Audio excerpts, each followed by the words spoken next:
The thunder of hooves against hard, packed earth drowned out Naomi Daniels' frantic shouts as the Carson City stagecoach disappeared into a cloud of dust, taking with it her luggage, her money, and her last hope of reaching San Francisco before winter. The year was 1875, and standing alone at a desolate way station in Nevada Territory with nothing but the clothes on her back was not how she had planned to spend her 22nd birthday. "Wait, please wait." She called uselessly, her voice breaking as she stumbled forward, her pale blue dress already coated with a fine layer of dust. The coach driver either couldn't hear her or more likely didn't care. The schedule waited for no one, especially not a woman who had foolishly wandered off to admire wildflowers while the horses were being changed. Naomi fought back tears of frustration. She had saved for 2 years to make this journey west, working endless hours as a seamstress in Boston to finance her dream of opening her own dress shop in California. Now she stood abandoned, miles from any proper town, with nightfall approaching. "Looks like Thompson's running that coach like he's being chased by the devil himself," drawled a deep voice from behind her. Naomi whirled around to find a man leaning against the weather-beaten wall of the tiny station. He pushed his hat back with one finger, revealing tanned skin and eyes the color of a summer storm. His simple clothing worn denim, faded shirt, and leather vest spoke of hard work and long days under the western sun. A Winchester rifle rested comfortably in a saddle scabbard on his horse, a magnificent chestnut stallion that stood nearby. "You know him. Can you help me catch them?" Naomi asked desperately, the stranger's mouth quirked up at one corner. "Madam, that stage won't stop now till it hits the next station 20 miles west. Nothing short of an Apache war party would slow Thompson down once he's got those horses moving." Naomi's shoulders slumped. "Then I'm ruined," she whispered, the full weight of her situation crashing down upon her. "Everything I own is on that coach." The cowboy studied her for a long moment, then straightened. He walked to his horse and adjusted the saddle before turning back to her. "Stagecoach left without you," he stated plainly, then pointed to his horse and said, "There's room beside me. I'm headed toward Carson City myself. It's not as fast as the stage, but it's better than waiting here for the next one in 3 days." Naomi hesitated, years of proper Boston upbringing screaming that accepting a ride from a strange man was beyond improper, it was dangerous. But the alternative was 3 days at this dilapidated way station with nothing but the station keeper, a grizzled old man who had barely acknowledged her existence. "I don't even know your name, sir," she said, lifting her chin. "Adam Northrup," he replied with a slight bow. "And you are?" "Naomi Daniels. I'm on my way to San Francisco to—" She stopped, suddenly self-conscious about sharing her dreams with a stranger. "To start a new life, I'd wager," Adam finished for her. "Most folks heading that far west are." He extended a calloused hand. "Well, Miss Daniels, I can promise you safe passage to Carson City. From there, you can sort things out with the stage company about your belongings." Naomi glanced at the darkening sky, then back at the empty road where dust was still settling from the departed stagecoach. With a deep breath, she placed her gloved hand in his. "Thank you, Mr. Northrup. I accept your offer." Adam nodded once, then helped her onto his horse, positioning her side saddle before swinging up behind her. The closeness of him, the solidity of his chest at her back, the respectful but firm way his arms encircled her to hold the reins sent an unexpected flutter through her chest. "Hold on tight, Miss Daniels. Theo here has a steady gait, but it's still a long ride ahead." As they rode away from the station, Naomi couldn't help wondering if the missed stagecoach was a disaster or a twist of fate that might lead somewhere unexpected. The western sun dipped low, casting long shadows across the sagebrush-dotted landscape as Adam guided his horse along the trail. Naomi's back remained rigid, unused to both the intimacy of sharing a saddle and the unfamiliar rhythm of horseback travel. "You can relax a bit, Miss Daniels," Adam said after they had ridden in silence for several miles. "Theo won't throw us, and you'll be less sore tomorrow if you move with him rather than against him."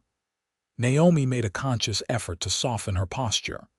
"I'm afraid I've had little experience with horses, Mr. Northrup. In Boston, I rarely had occasion to ride." "Boston?" Adam's voice held a note of interest. "That's quite a journey you've undertaken." "Necessity more than adventure," she replied. "After my parents passed last year, there was little left for me there." She hadn't intended to reveal so much, but there was something about the vast openness surrounding them that made secrets seem pointless. "Sorry for your loss," Adam said quietly. "Lost my pa to a mining accident and ma to fever some years back. Knows how to hollow a person out." His simple acknowledgement of grief, stated without pity or platitudes, touched Naomi more deeply than the formal condolences she'd received from Boston society. "What brings you west?" she asked, eager to shift the conversation. Adam was quiet for a moment. "Started as a cattle drive. Ended up staying. There's something about this country, the space, the freedom. A man can breathe out here." As they rode, Adam pointed out landmarks and shared stories about the territory.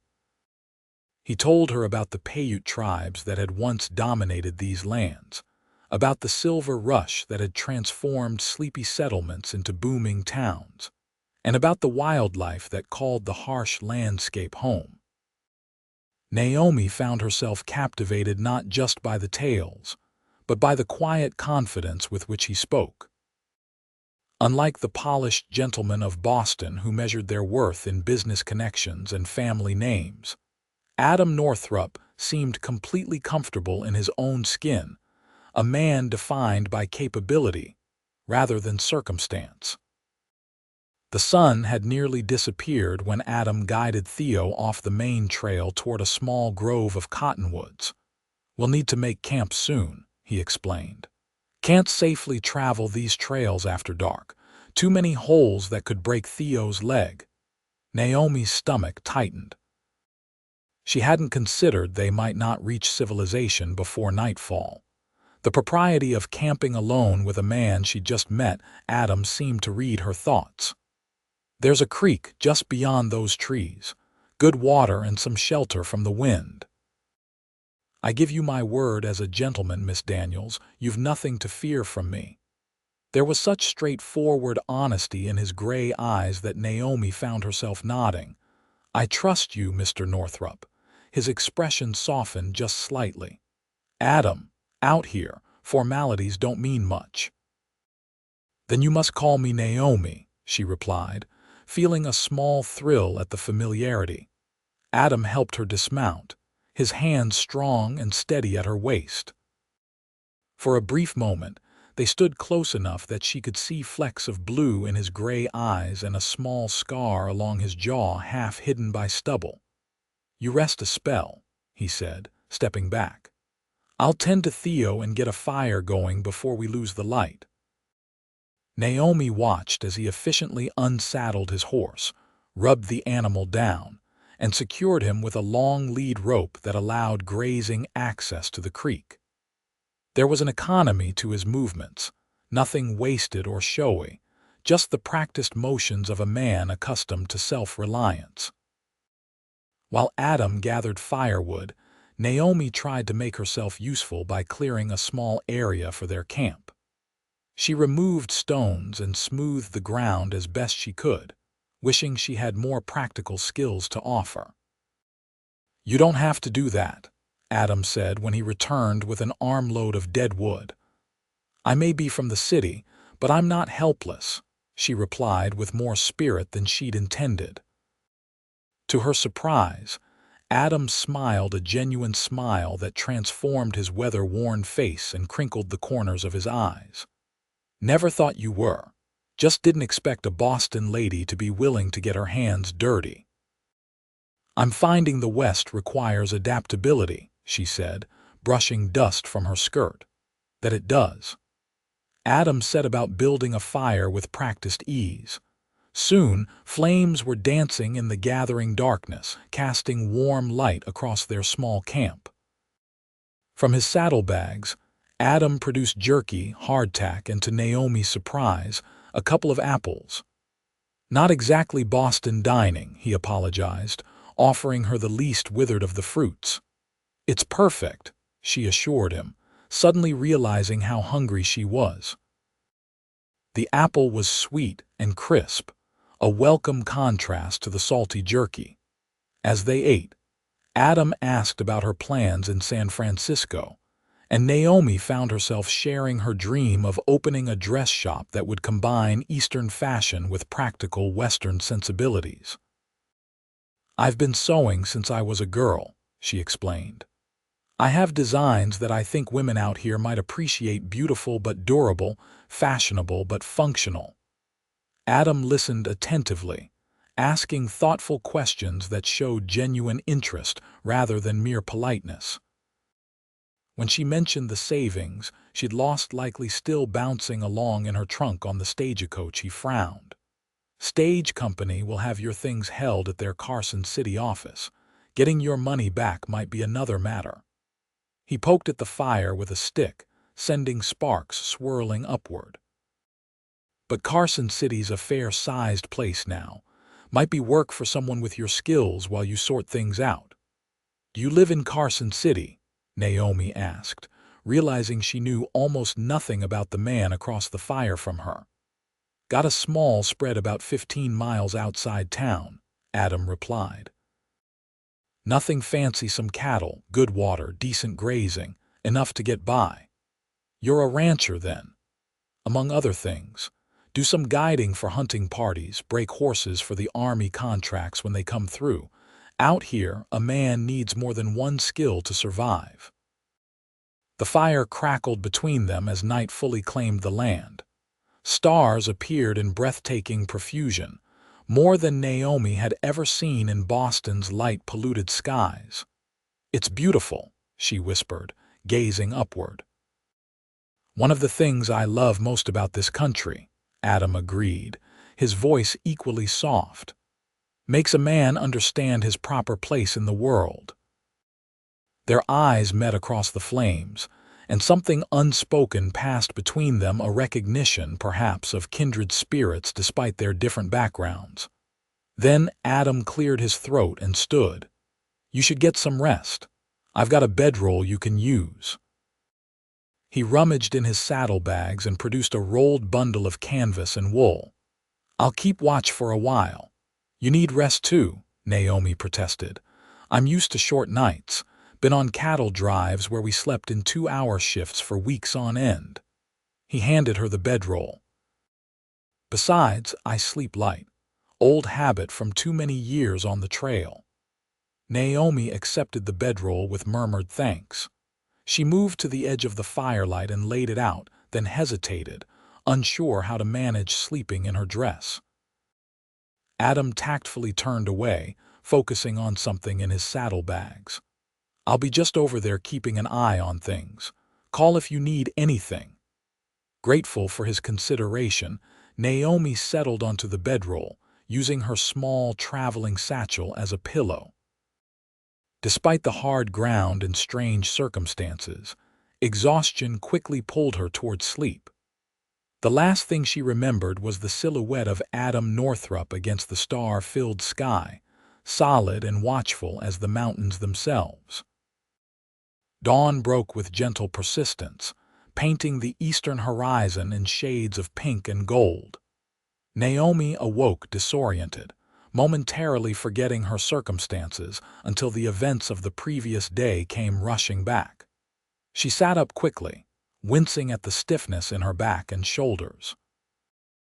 Adam was already awake, tending a small fire where coffee bubbled in a battered tin pot. Theo grazed peacefully nearby, occasionally swishing his tail against the morning flies. Morning, Adam said, nodding toward her. "Sleep well." "Better than I expected," Naomi admitted, smoothing her hair and wishing desperately for a comb and fresh clothing. She must look a fright after sleeping on the ground in yesterday's travel dress. If Adam noticed her dishevelment, he gave no sign. He poured coffee into a tin cup and offered it to her. "It's strong. Might help with the soreness." Naomi accepted gratefully, wrapping her fingers around the warm metal. The coffee was indeed strong and bitter without the sugar and cream she was accustomed to, but the warmth and caffeine were welcome. "How much farther to Carson City?" she asked after taking a cautious sip. "If we make good time, we should be there by late afternoon," Adam replied, checking something on Theo's saddle. "Weather holds and no other troubles." "Other troubles?" Naomi echoed. Adam glanced at her, then seemed to reconsider whatever he'd been about to say. "Nothing to worry about. Trail's generally safe these days." They ate a simple breakfast of more jerky and the last apple, which Adam insisted Naomi take despite her protests. As he packed up their small camp, Naomi tried to tidy herself as best she could with limited resources. She splashed Cold Creek water on her face, pinned up her hair, and brushed at the dust on her dress, achieving minimal improvement. When it came time to mount up again, Adam helped her onto Theo with the same respectful efficiency as before. This time, however, Naomi was more prepared for the closeness their shared ride necessitated. She found herself less rigid, more willing to trust both horse and rider as they set off. The morning passed pleasantly as they traveled through increasingly varied terrain.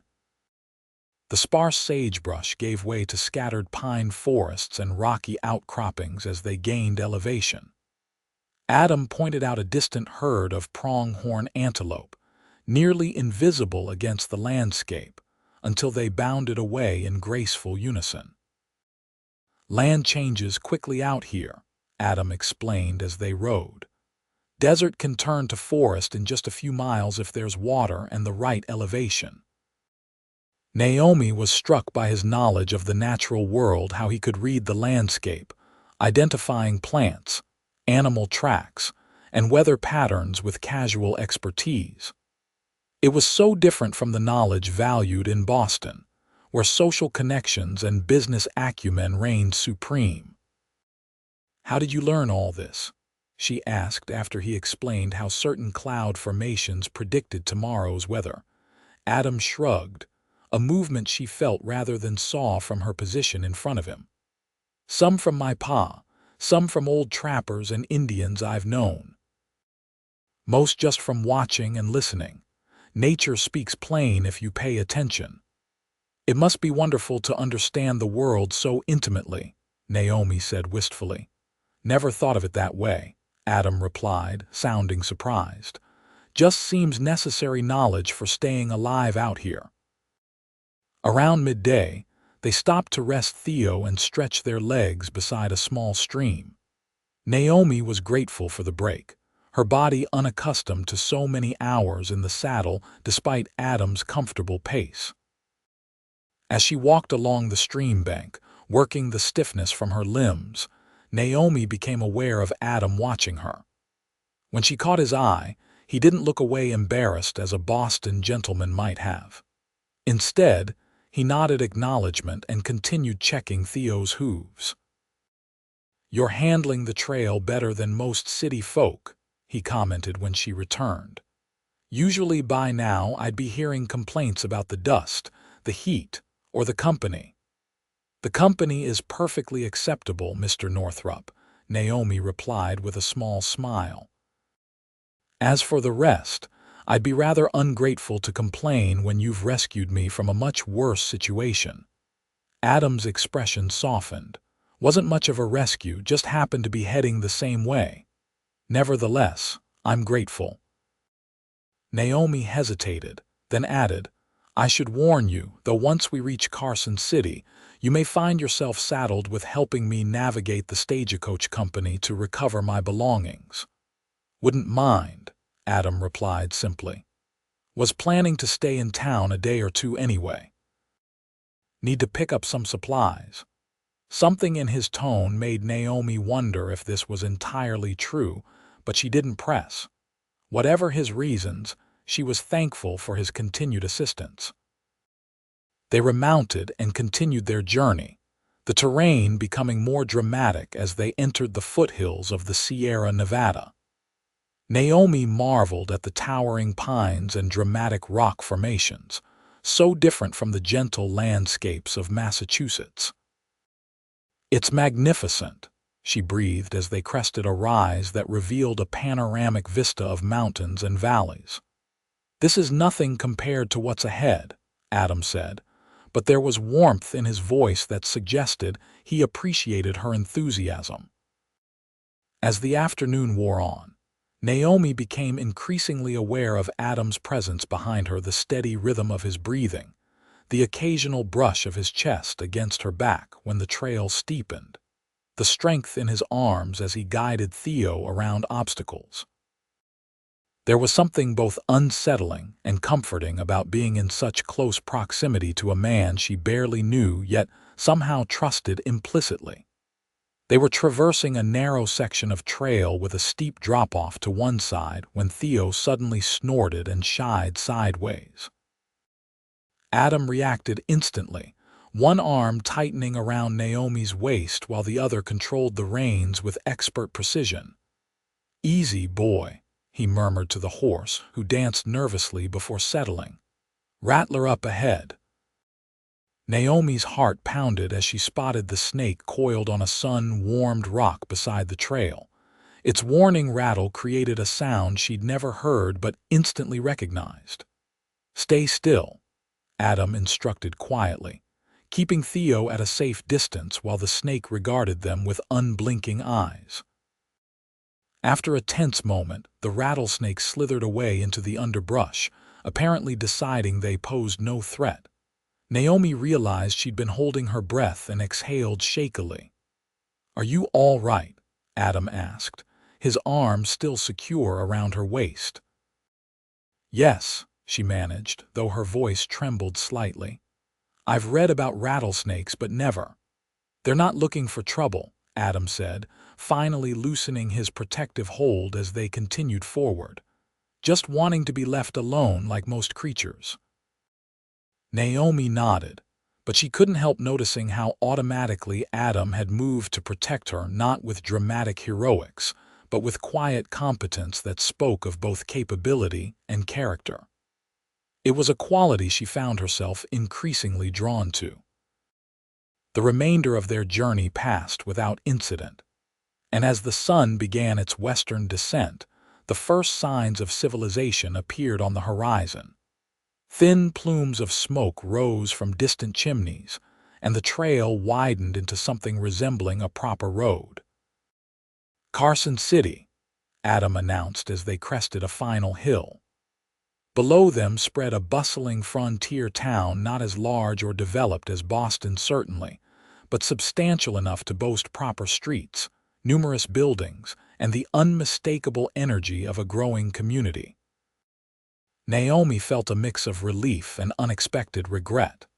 Their journey was ending, and soon she would need to resume her original plans.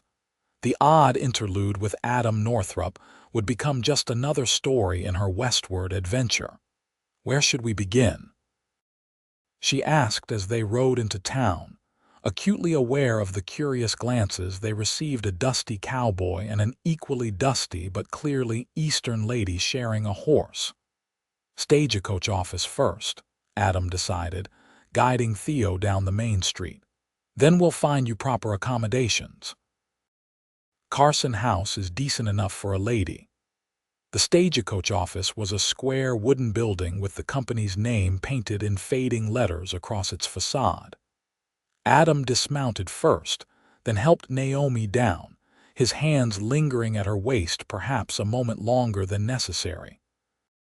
"Thank you," she said softly, meeting his eyes, "for everything." Adam nodded once, a gesture she was beginning to recognize as his preferred acknowledgement. "Let's get your belongings sorted," he replied, tying Theo to the hitching post. Inside, a clerk with spectacles and ink-stained fingers looked up from his ledger. "Help you folks." Adam gestured for Naomi to speak. She straightened her travel-worn dress and summoned her most proper Boston manner. "My name is Naomi Daniels. I was a passenger on yesterday's eastbound stage from Reno, but I was left behind at Thompson Station when the coach departed without warning." She fixed the clerk with a determined gaze. "I need to locate my luggage," which continued on with the stage, and arrange for compensation and continued passage to San Francisco. The clerk blinked owlishly behind his spectacles. "Left behind." "Thompson didn't report any." Miss Daniels was admiring wildflowers while the horses were being changed. Adam interrupted, his voice carrying a subtle edge. "Thompson apparently decided the schedule was more important than a paying customer." "Well, that is," the clerk stammered, glancing between them. "My trunk contains everything I own," Naomi pressed, "including funds for establishing myself in San Francisco. I must recover it immediately." The clerk shuffled papers nervously. "According to our records, no unclaimed luggage was reported from yesterday's coach, but I can send a telegraph to San Francisco to inquire." He adjusted his spectacles. "As for compensation and continued passage, I'll need to consult with the manager, who won't return until tomorrow morning." Naomi's heart sank. Another delay, another complication. "Telegraph San Francisco now," Adam said firmly. "And we'll expect the manager to have a favorable response prepared by 9 tomorrow morning." Something in his tone, not threatening but brooking no argument, made the clerk nod quickly. "Yes, sir. Right away, sir." As they exited the office, Naomi sighed. "It seems I'm stranded in Carson City for at least another day." "Could be worse places to be stranded," Adam observed, untying Theo. "Town's grown up considerably in recent years. Decent food, clean hotel, even a theater if you're of a mind for entertainment." Naomi smiled despite her worries. "Are you suggesting an evening at the theater, Mr. Northrup?" A hint of color touched Adam's weathered cheeks. "Just mentioning what's available." "Let's get you settled at the hotel first." The Carson House Hotel proved to be a 3-story building with surprising touches of elegance for a frontier establishment. The lobby featured actual carpet, potted plants, and a reception desk staffed by a primly dressed older woman who introduced herself as Mrs. Holloway. "We do have a room available," Mrs. Holloway confirmed after Naomi explained her situation. "But I'm afraid we require payment in advance." Naomi's flush of embarrassment was interrupted by Adam placing several coins on the counter. "This should cover 2 nights, meals included." "Adam, I can't possibly," Naomi protested. "Consider it a loan," he said quietly. "You can repay me when your trunk is recovered." Mrs. Holloway counted the money with practiced efficiency. "Very well. Room 204, second floor." She handed Naomi a key, her expression softening slightly. "Dinner is served in the dining room from 5 until 8. There's hot water for washing available upon request." "Thank you," Naomi said, clutching the key. She turned to Adam, overwhelmed by his continued kindness. "I don't know how to thank you properly." "No need," he replied, then hesitated. "If you don't mind company, I could return at 6, show you a decent place for dinner." Naomi smiled, surprising herself with how quickly she accepted. "I would like that very much." Adam nodded, that same single gesture of acknowledgement. 6 o'clock then. I've got some business to attend to, but I'll be back." As he turned to leave, Naomi called after him. "Adam." "Where will you be staying?" "Got a room at the Silver Dollar," he replied. "Not quite as fancy as this place, but the beds are clean and the whiskey's honest." With that, He touched the brim of his hat and departed, leaving Naomi to wonder at how thoroughly her carefully planned journey had been diverted, and how little she minded the detour. The hot water Mrs. Holloway sent up was nothing short of miraculous to Naomi after 2 days of travel. She washed away the trail dust as best she could, grateful for the small cake of soap provided by the hotel. Her dress was another matter, entirely hopelessly wrinkled and stained from the journey. She did what she could, sponging away the worst spots and hanging it near the window to air while she rested. Wearing her chemise and petticoat, Naomi lay on the bed, a real bed with clean linens, and contemplated her situation. By now, she should have been approaching San Francisco, ready to begin her new life. Instead, she was stranded in Carson City with no guarantee of recovering her belongings or funds. Yet beneath her practical worries lurked another thought, entirely one concerning a gray-eyed cowboy with quiet strength and unexpected kindness. Adam Northrup was unlike any man she'd met in Boston. There was nothing artificial about him, no social masks or carefully calculated behaviors. He simply was who he was, without apology or pretense. And tonight, she would be dining with him. The thought sent an unexpected flutter through her stomach. Naomi chided herself for such foolishness. Their connection was circumstantial, at best a chance encounter that would end once her situation was resolved. Adam would return to his ranch, and she would continue to San Francisco, their paths diverging as naturally as they had crossed. Nevertheless, she found herself taking extra care with her appearance as 6 o'clock approached. She brushed her chestnut hair until it shone, arranging it in a simpler style than her usual Boston fashion, but one that framed her face becomingly. Her dress, though worn from travel, was well made, and once properly arranged, looked presentable enough for a frontier town standards. A knock at her door precisely at 6 o'clock sent her heart racing like a schoolgirl's.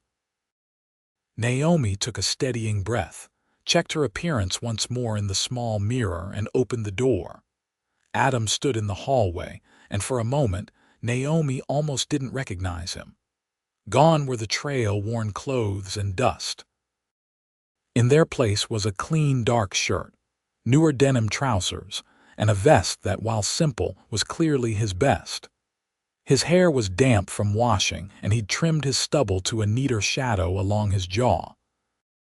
Most surprising was the small bunch of wildflowers in his hand, a humble bouquet of desert blooms gathered with obvious care. "Evening, Miss Daniels," he said, his usual confidence seemingly tempered by a touch of uncertainty. "These reminded me of the ones that caught your attention yesterday."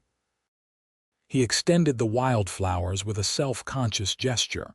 "Thought they might brighten your room." Naomi accepted the flowers, touched beyond measure by the thoughtfulness of the gesture. "They're beautiful, Adam, thank you."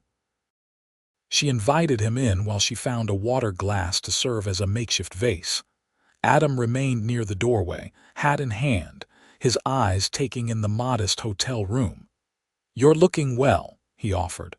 "Amazing what a little water and rest can do." "As are you," Naomi replied, arranging the flowers. "Though I'm afraid my dress hasn't fared as well as I have." "Wouldn't have noticed," Adam said with such plain honesty that Naomi felt a blush rise to her cheeks. They walked together down Carson City's Main Street as evening settled over the town. Oil lamps and lanterns cast golden light from shop windows, and the boardwalks bustled with miners, businessmen, ladies, and the occasional cowboy. It was nothing like Boston's refined avenues, but Naomi found a certain vibrant charm in the frontier town's energy. "The silver spoon is just ahead," Adam told her, naturally offering his arm as they navigated around a puddle in the street. "Best food in town, according to most folks. Owner's wife is from New Orleans, brings some southern flavor to the cooking." The restaurant proved to be a pleasant surprise: clean tablecloths, actual glass windows, and the enticing aroma of home cooking. A plump woman with a bright smile showed them to a table near the back, away from the noisier patrons near the bar. "Adam Northrup, as I live and breathe," she exclaimed. "Haven't seen you in town for months. Who's your lovely friend?" "Evening, Clara," Adam replied with easy familiarity. "This is Miss Naomi Daniels, recently arrived from Boston. Miss Daniels, Clara Reynolds, best cook this side of the Mississippi." "Charmed, dear," Clara said warmly. "Any friend of Adam's is welcome here. We've got venison stew tonight that'll make you forget all about Boston cooking." After Clara bustled away, Naomi raised an eyebrow at Adam. "You seem well known here." "Been around these parts going on 7 years now," he replied. "Carson City was barely more than a few buildings and a lot of hope when I first rode through. Watched it grow." Their conversation flowed with surprising ease over dinner. Naomi found herself sharing stories of her childhood in Boston, her apprenticeship with a master dressmaker, and her dreams for her own shop. Adam listened attentively, asking thoughtful questions that revealed genuine interest. In turn, he told her about his journey west after the war. He'd fought for the Union, though he spoke little of those years, and how he'd worked cattle drives, tried his hand at mining, served as a scout for the Army, and finally saved enough to purchase his small ranch. "It's nothing grand," he said, breaking off a piece of fresh bread. 160 acres, good water rights, decent grazing, enough for a man to build on." "It sounds wonderful," Naomi said sincerely, "to own land, to build something of your own." "That's not so different from my dream of a shop." Adam looked up, meeting her eyes with unexpected intensity. "No, I suppose it isn't." A moment passed between them, a recognition of shared values despite their different backgrounds. Clara interrupted with dessert apple pie still warm from the oven. As they enjoyed the sweet treat, Naomi noticed a man at the bar watching them with narrowed eyes. Something about his calculating gaze made her uncomfortable. Adam noticed her discomfort and followed her line of sight. His expression hardened slightly. "Trouble?" Naomi asked quietly. "Probably not," Adam replied, though his relaxed posture had subtly shifted to something more alert. "That's Jack Harmon. Works for the Blackwell Ranch north of town. Been some water rights disputes with neighboring properties." "Including yours," Naomi guessed. Adam nodded once. "Nothing that can't be settled legally. Blackwell's foreman likes to push boundaries, that's all." Harmon finally looked away, returning to his drink. The moment passed, but Naomi sensed there was more to the situation than Adam was revealing. She didn't press, however, instead steering the conversation to lighter topics. As they finished their meal, Adam asked, "Would you care to walk a bit before returning to the hotel? There's a small park near the courthouse. Nothing like Boston Common, I expect, but pleasant enough in the evening." The night air had cooled considerably, and Naomi was grateful when Adam offered his jacket. It carried his scent: leather, pine, and something uniquely him, and enveloped her in unexpected comfort. The park was little more than a square of grass with a few benches and young trees, but in the silvery moonlight, it possessed a certain peace that Naomi found appealing. They strolled along the path, their conversation now comfortable enough for occasional silences. "I've been thinking," Adam said finally as they paused near a small fountain. "If the stage company gives you trouble about your trunk, I know the territorial judge. He's a fair man, might help expedite matters." "You're very kind to continue helping me," Naomi said softly. "You've already done more than most strangers would." Adam turned to face her, his expression serious in the moonlight. "Don't feel like strangers anymore, do we?" The simple observation carried weight beyond its words. Naomi realized with startling clarity that in just 2 days, she'd come to know Adam Northrup better than men she'd been acquainted with for years in Boston. There was an honesty between them that transcended conventional social interactions. "No," she agreed. "We don't." Adam's gaze held hers, and for a breathless moment, Naomi thought he might kiss her. Instead, he simply offered his arm again. "Better get you back to the hotel. Tomorrow might be a long day." The walk back was quiet, each lost in their own thoughts. At the hotel entrance, Adam removed his hat.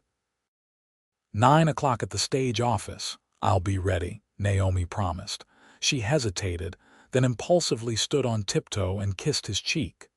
"Thank you for a lovely evening, Adam." His expression softened, revealing something vulnerable beneath his stoic exterior. "Good night, Naomi."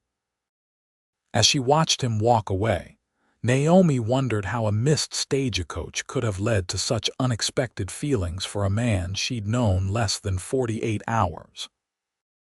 Yet there was no denying the connection between them, something authentic and unforced that made Boston society's carefully orchestrated courtships seem hollow by comparison. Sleep came slowly that night, her thoughts filled with gray eyes and gentle hands, with open skies and possibilities she hadn't considered when planning her journey west. Morning arrived with golden light streaming through her window, illuminating the wildflowers Adam had given her. Naomi dressed quickly, eager for the day ahead despite the uncertainty of her situation. She had just pinned her hair when a knock at her door announced the arrival of a hotel maid with a note. "Delivered for you early this morning, miss," the young woman explained, handing over a folded paper. Naomi opened it to find Adam's surprisingly neat handwriting. "Naomi, been called to my ranch on urgent business. Neighbor reports trouble with cattle. Will return by midday. Meet me at the stage office at 1 o'clock instead of 9. Adam's disappointment and concern mingled as Naomi reread the brief message. What kind of trouble required such immediate attention? She recalled the man watching them in the restaurant and wondered if there was a connection. With her morning suddenly free, Naomi decided to explore Carson City. Perhaps she could locate a dressmaker or seamstress who might have worked for her if her funds remained lost. After a simple breakfast in the hotel dining room, she set out to acquaint herself with the town that might be her temporary home. Carson City in daylight revealed itself as a place of contrasts. Government buildings constructed of solid brick stood alongside hastily built wooden shops. Ladies in modest but fashionable dresses shared the boardwalks with miners in rough clothing and Chinese workers in traditional garb.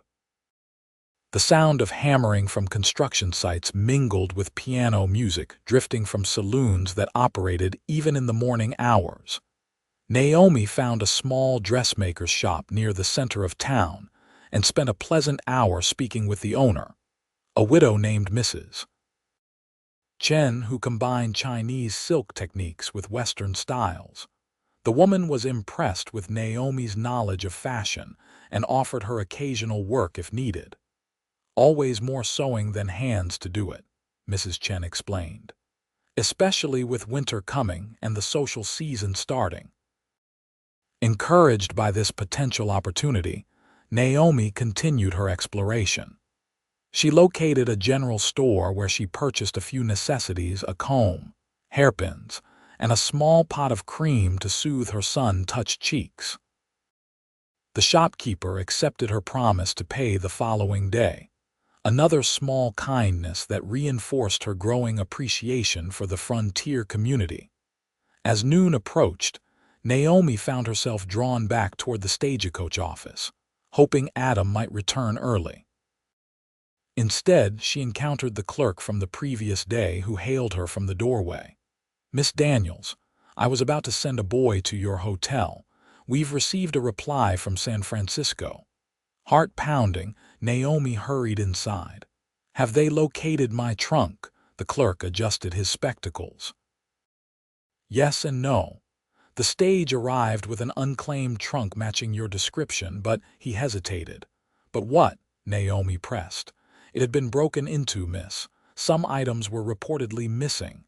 Naomi's heart sank. My money, the clerk shifted uncomfortably.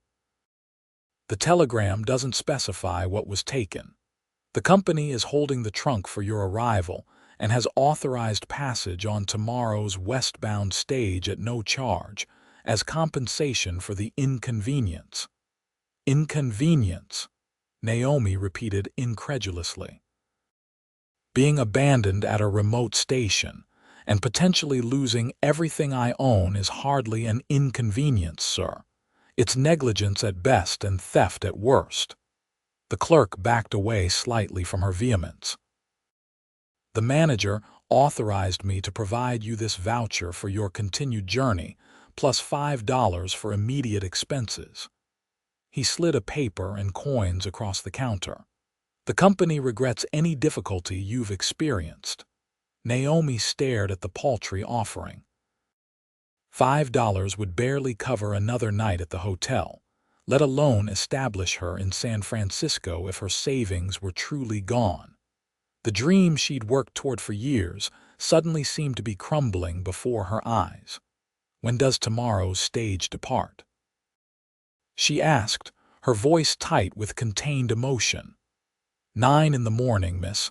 Arrives in San Francisco the following evening, barring delays.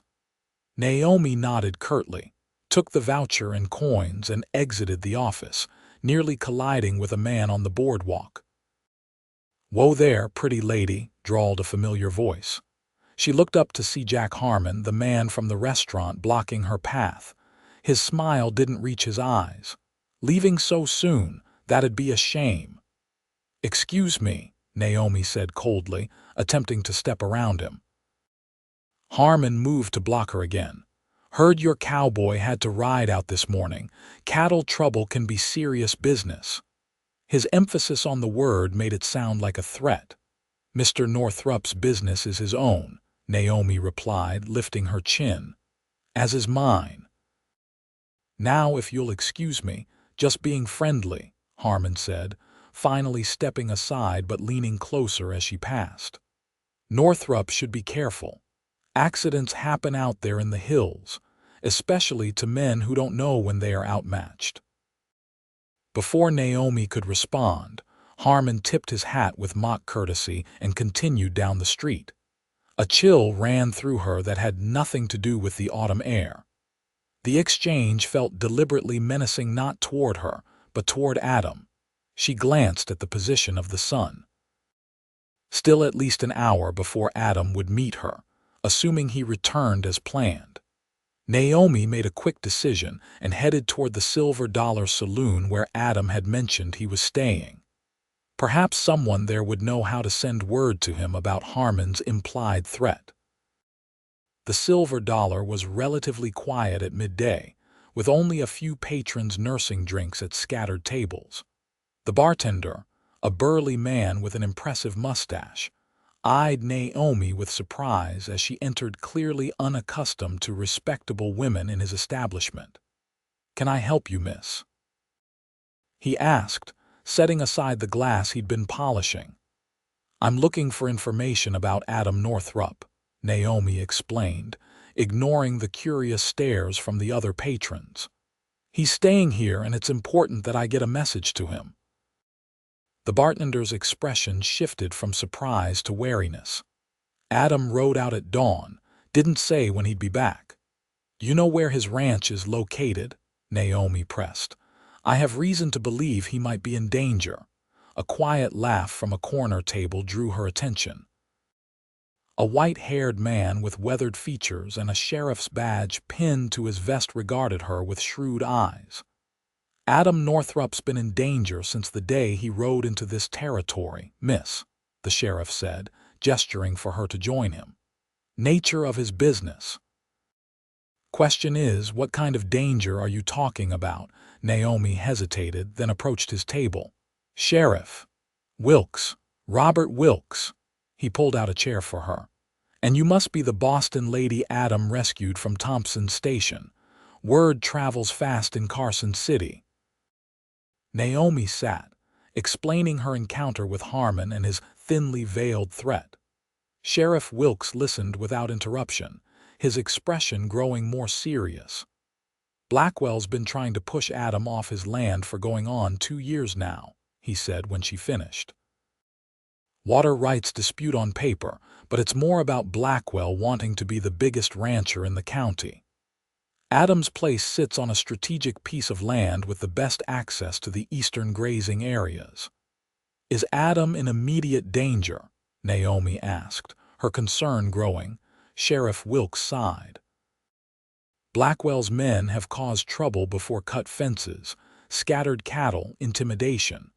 Nothing I could pin directly on them with enough evidence to make charges stick. But actual violence," he shook his head. "Even Blackwell knows that's a line you don't cross without consequences."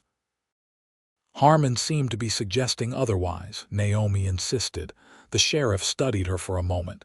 "You care for him. Adam, I mean." Naomi felt heat rise to her cheeks but didn't deny it. "We've only just met, but yes, I'm concerned for his welfare."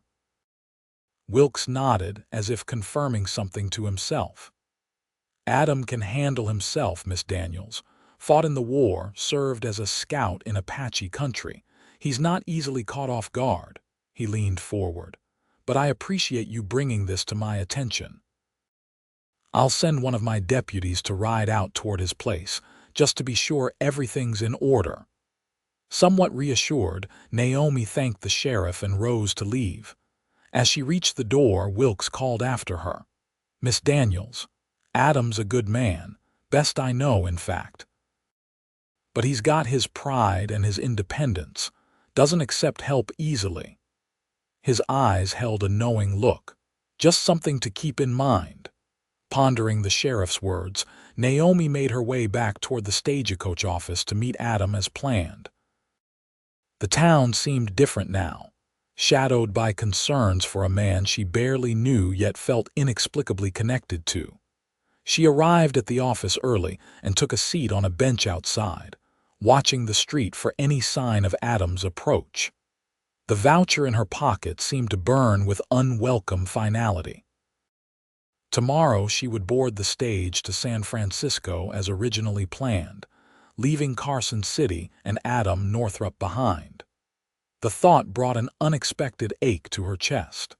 In just 2 days, Adam had become important to her in ways she couldn't fully articulate. His quiet strength, unwavering integrity, and gentle consideration had shown her a kind of man she hadn't known existed, one who valued actions over words, substance over appearance. Lost in these thoughts, she almost missed the sound of approaching hoofbeats. Looking up, Naomi felt relief wash over her at the sight of Adam riding toward her. He was dusty and clearly tired, but whole and unharmed. Theo appeared equally weary, his usual proud gait now measured and plodding. Adam dismounted stiffly, wincing slightly as his boots hit the ground. It was then that Naomi noticed the dark stain on his left sleeve. "You're hurt," she exclaimed, rushing to his side. "It's nothing," Adam replied, though the tightness around his eyes suggested otherwise. "Just a graze. Found some of Blackwell's men on my property." Words were exchanged, then bullets. "Sheriff's been notified." "I know," Naomi said. "I spoke with him earlier. I was worried about you." Adam looked surprised, then unexpectedly touched. "You went to Sheriff Wilkes about me?" "Harmon approached me after I left the stage office. He made threats, veiled ones, but threats nonetheless.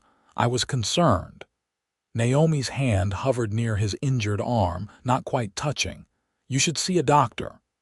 "After we sort out your situation," Adam insisted, his gaze searching her face. "What did the stage company say about your trunk?" Naomi hesitated, then shared the disappointing news about her possibly stolen funds and the company's meager compensation. Adam's expression darkened with each word. "That's not right," he said firmly. $5 for your trouble, after they left you stranded and lost your belongings. No, we're going to have another conversation with that manager. The clerk said he won't be back until tomorrow morning and my stage leaves at 9, Naomi explained. I'm afraid there's little to be done. Adam's jaw tightened. We'll see about that. He glanced at his injured arm. But first, I suppose you're right about seeing the doctor. Care to walk with me?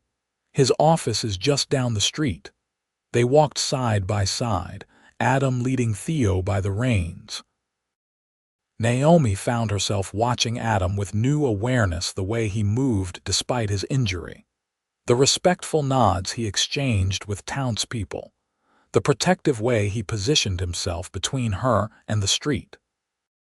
You know, he said as they approached the doctor's office, I've been thinking about your situation. If your funds were truly stolen, you'll be arriving in San Francisco with nothing but your dressmaking skills. A concerning prospect, Naomi admitted.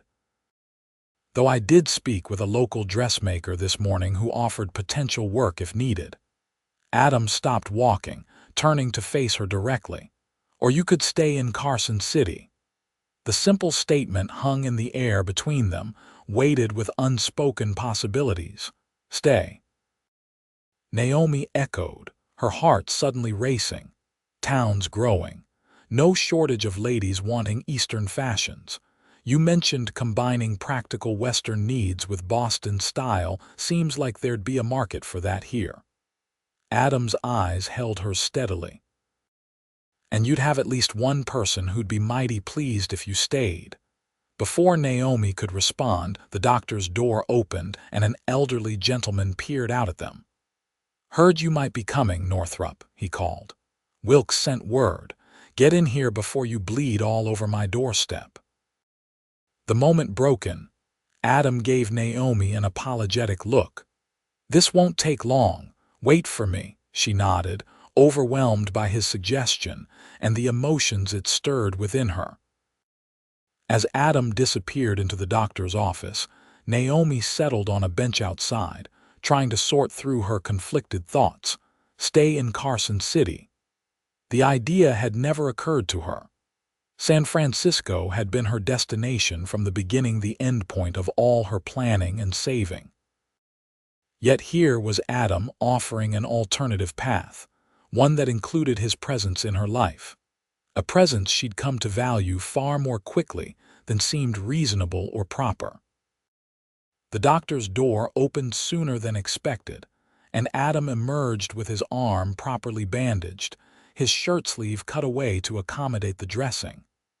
Clean shot through the muscle, he reported, rolling his shoulder experimentally. Nothing serious, according to Doc Sullivan. I'm relieved, Naomi said sincerely. Though I wish you hadn't been shot at all. Was it truly Blackwell's men? Adam's expression hardened slightly. No doubt about it. Harmon himself was there leading them. They claimed they were pursuing strays, but they were a good mile inside my property line with no cattle in sight. He sighed, some of the tension leaving his shoulders.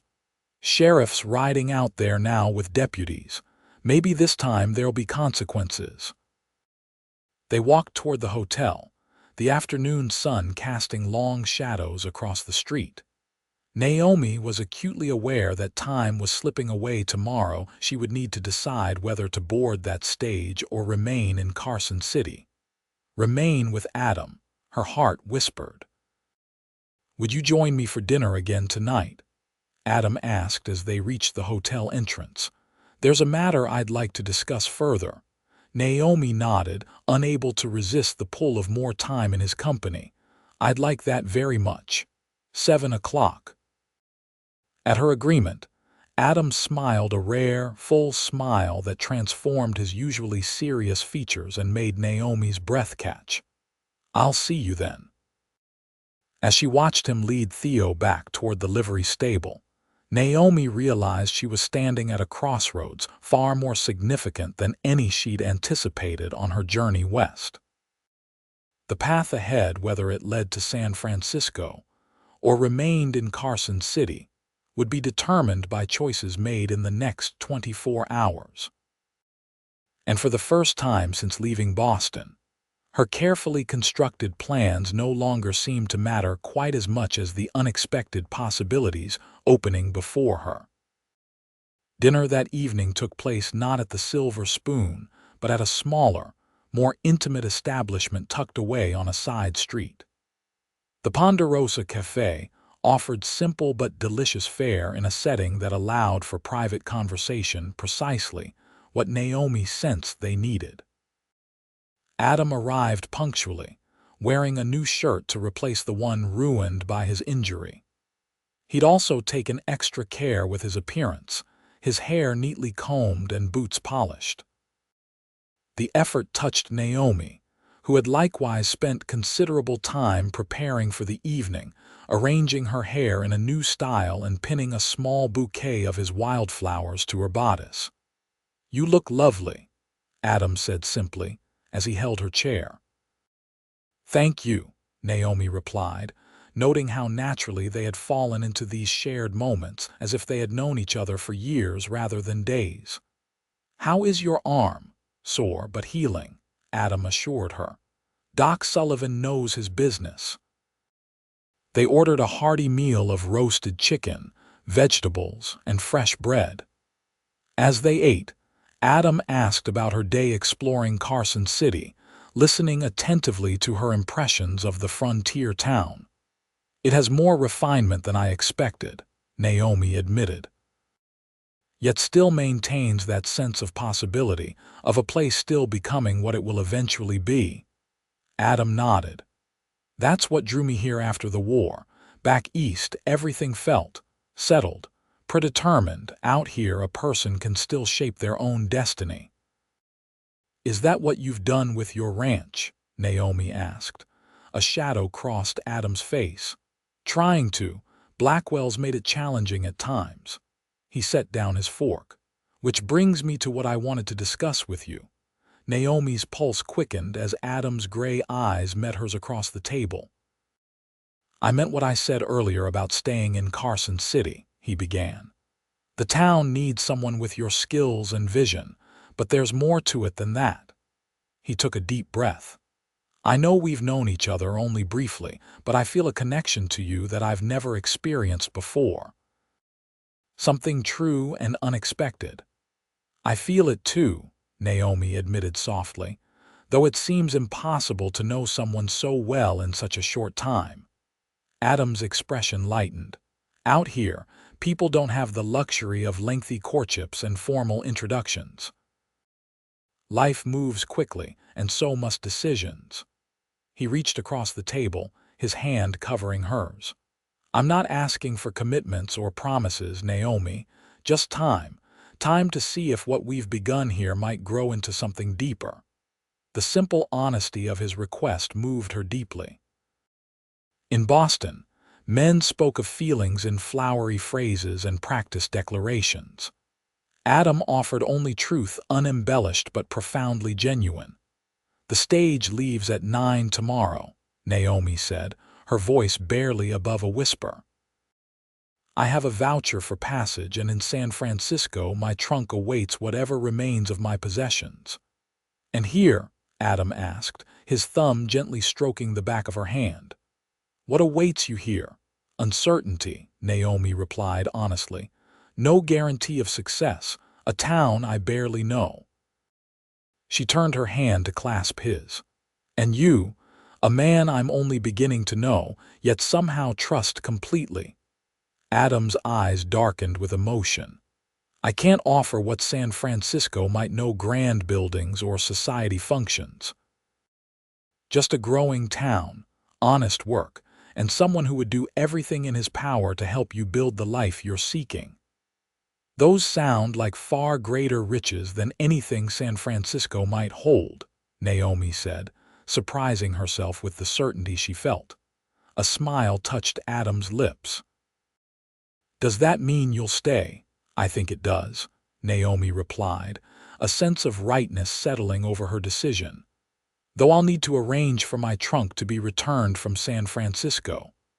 "We can send a telegram first thing tomorrow," Adam assured her. And I know of a small shop space that might be available near the center of town.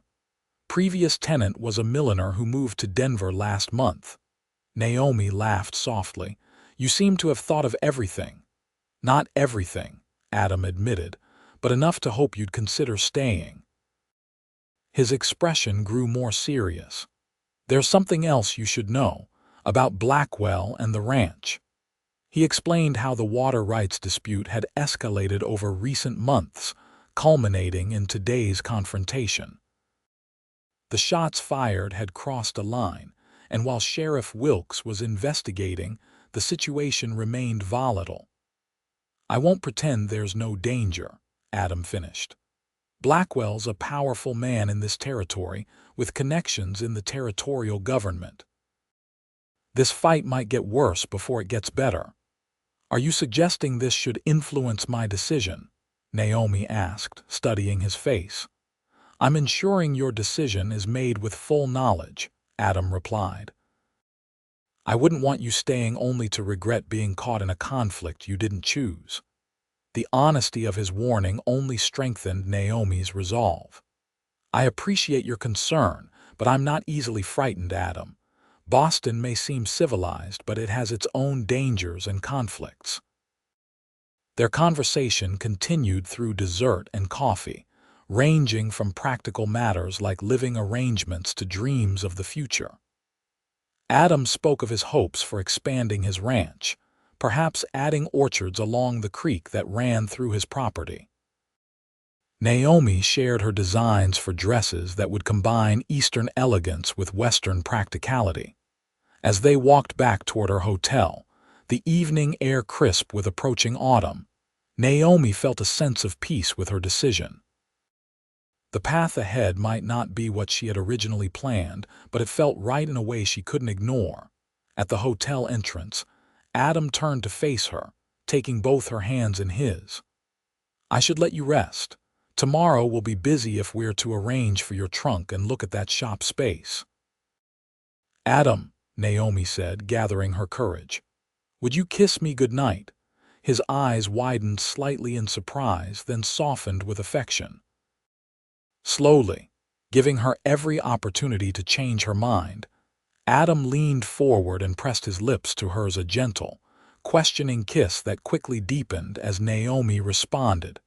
Time seemed suspended in that moment of connection. All the unspoken feelings that had grown between them in their brief acquaintance were expressed in that single, perfect kiss. When they finally parted, Adam rested his forehead against hers. I've wanted to do that since I first saw you standing in the dust at Thompson's Station, he admitted. I'm glad you waited until now, Naomi replied with a smile. Though not too glad. Adam chuckled, the sound warming her heart. Tomorrow, then, 9 o'clock, but not at the stage office. 9 o'clock, she confirmed. I'll be ready. With a final gentle kiss to her hand, Adam bid her good night. Naomi watched him walk away, his tall figure silhouetted against the lamplit street, and knew with absolute certainty that she had made the right choice. The stage to San Francisco would depart without her tomorrow, but she would not be left behind. She would be exactly where she chose to be at the beginning of a new journey with a man who had offered her his hand when she needed it most. Morning dawned clear and cool, with the first hint of frost silvering the boardwalks of Carson City. Naomi dressed carefully in her travel-worn but still serviceable blue dress, pinning Adam's wildflowers, now dried but still fragrant, to her collar. The symbolism wasn't lost on her. Like those flowers, she was transplanting herself to new soil, hoping to thrive in this unexpected place. Precisely at 9, a knock at her door announced Adam's arrival. He stood in the hallway looking refreshed and determined, his injured arm supported by a sling that the doctor had apparently insisted upon. "Ready?" he asked, his eyes taking in her appearance with warm appreciation. "Ready," Naomi confirmed, closing the hotel room door behind her with a sense of finality. Whatever happened next, there would be no looking back. Their first stop was the telegraph office, where they sent a message to the San Francisco Stagecoach office requesting that her trunk be returned on the next eastbound stage. The clerk assured them it would likely arrive within the week. "Now for your shop," Adam said as they emerged onto the sunlit street. "It's just 2 blocks from here, well positioned for business." The space proved to be better than Naomi had dared hope. A modest storefront with large windows perfect for displaying dresses, a back room for fittings and sewing, and even a small apartment above that could serve as living quarters until she established herself. "The rent is reasonable," Adam explained as they explored the rooms. "Owner's name is Peterson. Fair man, keeps his buildings in good repair." "It's perfect," Naomi breathed, already envisioning displays and workspaces. "But Adam, until my trunk arrives, I have nothing to begin with. No fabrics, no tools, not even sufficient funds for the first month's rent." "About that," Adam said, looking slightly uncomfortable. "I took the liberty of speaking with Mrs. Chen this morning. She's willing to provide some initial materials on credit and—" He hesitated. "And," Naomi prompted. "And I'd like to invest in your business," he finished. "Call it a loan if you prefer, but I believe in your vision, Naomi. I'd consider it a sound investment." Naomi was momentarily speechless. In Boston, women in business relied on male relatives or husbands for financial backing. Here was Adam offering support not as charity but as a genuine investment, treating her ambitions with respect and confidence. "I would insist on proper terms," she said finally. "Interest, repayment schedule, everything documented legally." Adam's expression relaxed into a smile. "I wouldn't have it any other way. Sheriff Wilkes is also the notary public. We can draw up papers this afternoon." By midday, they had arranged everything: the lease signed, initial supplies ordered from Mrs. Chen's shop, and legal documents prepared for Adam's investment. Naomi's head spun with how quickly events were unfolding, yet each step felt right, as if she were finally finding the path she was meant to follow.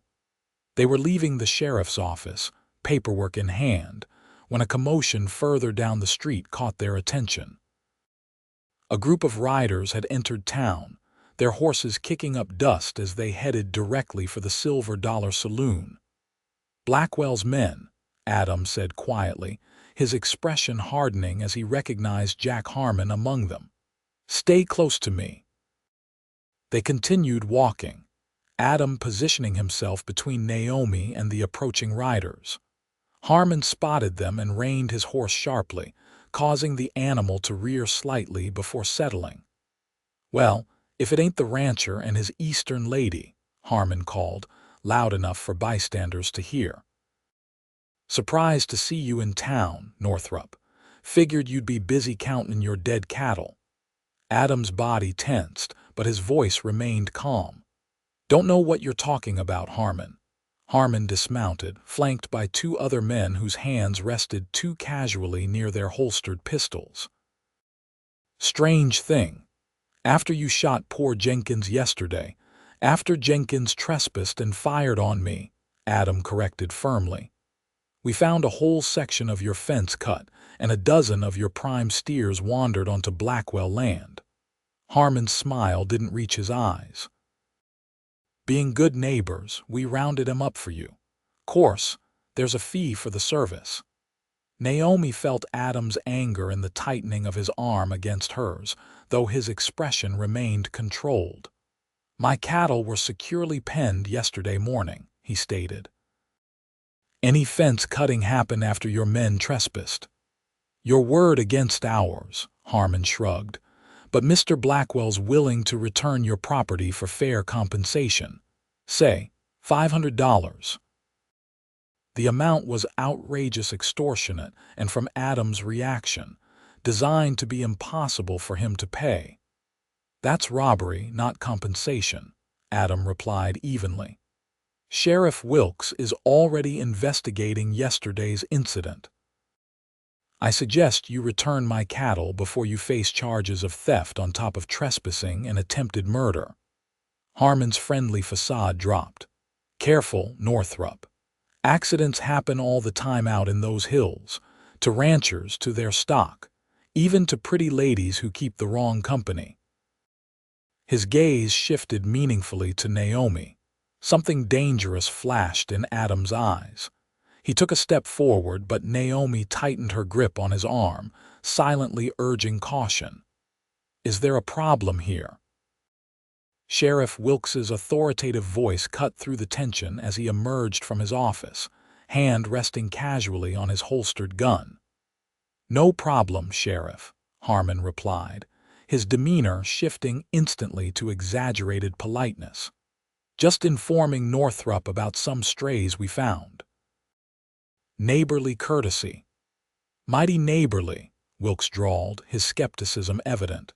Now how about you and your friends continue on to whatever business brought you to town? These boardwalks aren't meant for confrontations. Harmon hesitated, then nodded with false deference. Just heading to the saloon for a peaceful drink, Sheriff. He mounted his horse, then leaned down toward Adam.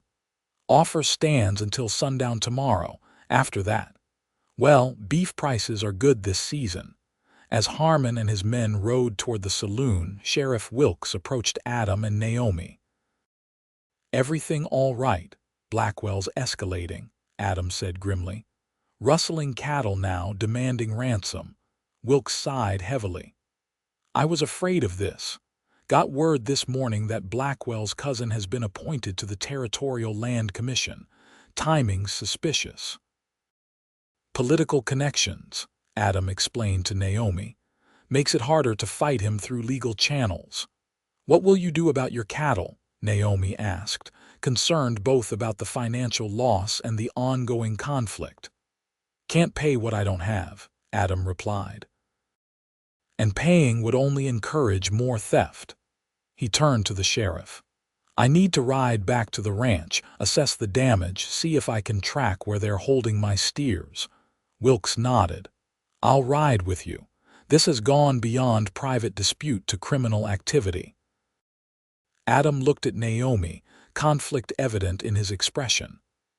I don't want to leave you alone in town with Harmon and his men about, but I need to handle this.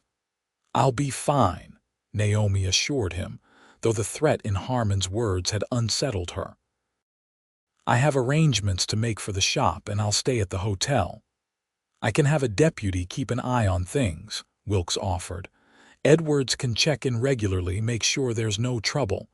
Adam still looked reluctant. I don't like it. Harmon's warning was meant for both of us. An idea occurred to Naomi. What about Clara? From the Silver Spoon. Could I perhaps stay with her until you return? Clara and her husband have rooms above the restaurant. Adam agreed, visibly relieved at the suggestion. George is a former boxer, not someone Harmon would challenge lightly. He turned to Wilkes. Would you mind asking Deputy Edwards to escort Naomi there while we prepare to ride out? Within the hour, arrangements had been made. Naomi would stay with the Reynolds family above the Silver Spoon, her few belongings transferred from the hotel. Deputy Edwards, a young but serious man with a drooping mustache, promised to check in regularly and remain vigilant for any suspicious activity from Blackwell's men. At the livery stable, as Adam prepared Theo for the ride to his ranch, Naomi stood close, suddenly reluctant to see him leave despite the necessity. I should be back by tomorrow evening, Adam told her, adjusting his saddle despite his injured arm. Sooner if possible. Be careful, Naomi urged. Harmon seemed dangerous, and if they've already stolen cattle, there's no telling what else they might do.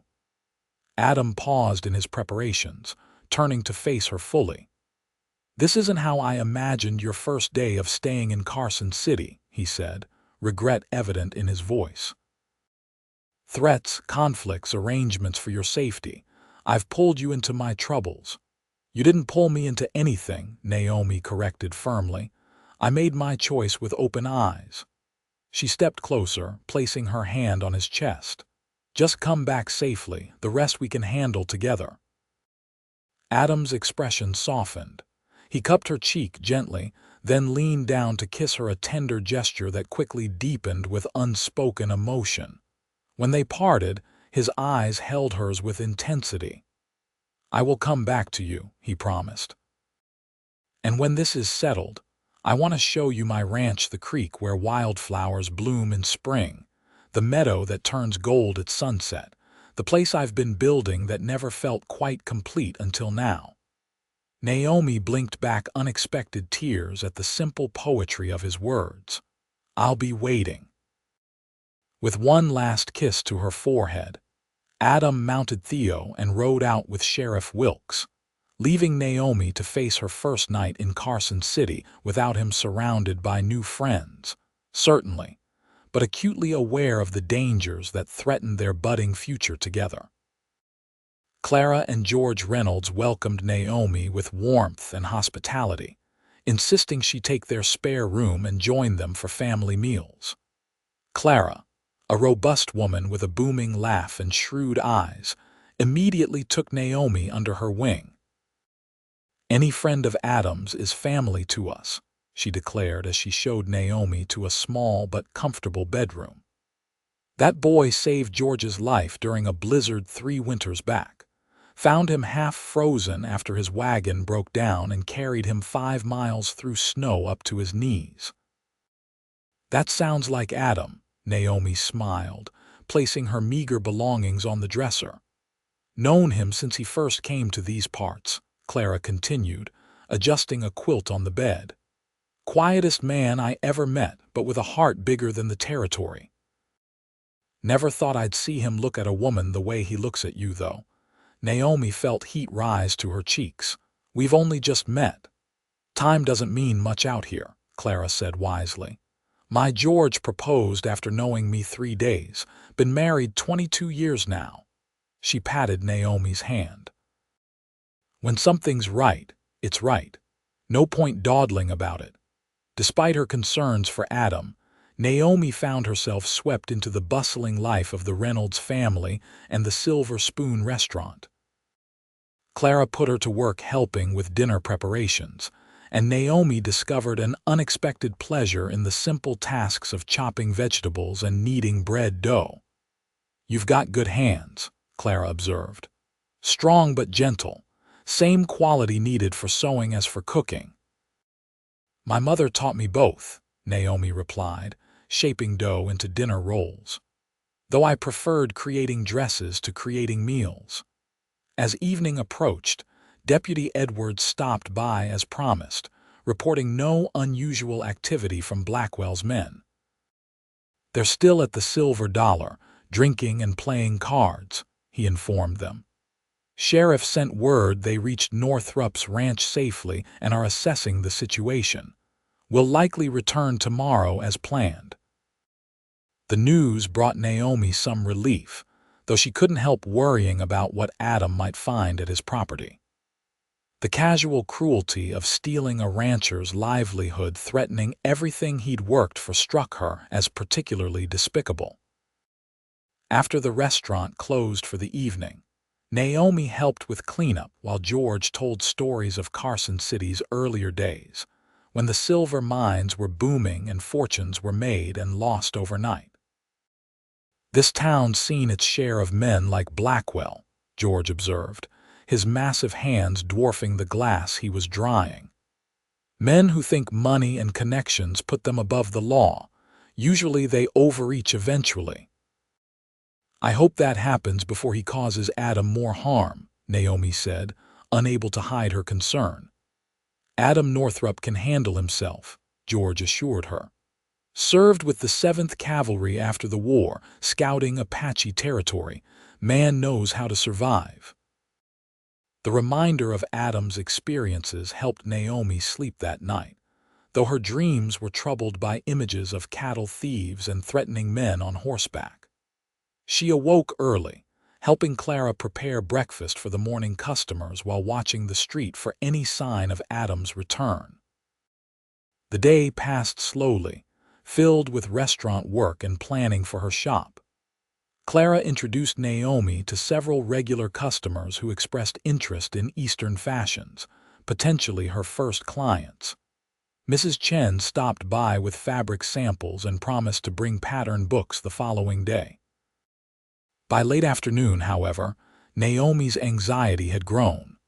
There was still no word from Adam or the sheriff, and Deputy Edwards reported that Blackwell's men had departed the Silver Dollar shortly after dawn, destination unknown. Could be they returned to Blackwell's ranch, the deputy suggested. Or could be they're watching Northrup's place. Hard to say. As dusk approached, George closed the restaurant earlier than usual, citing a headache.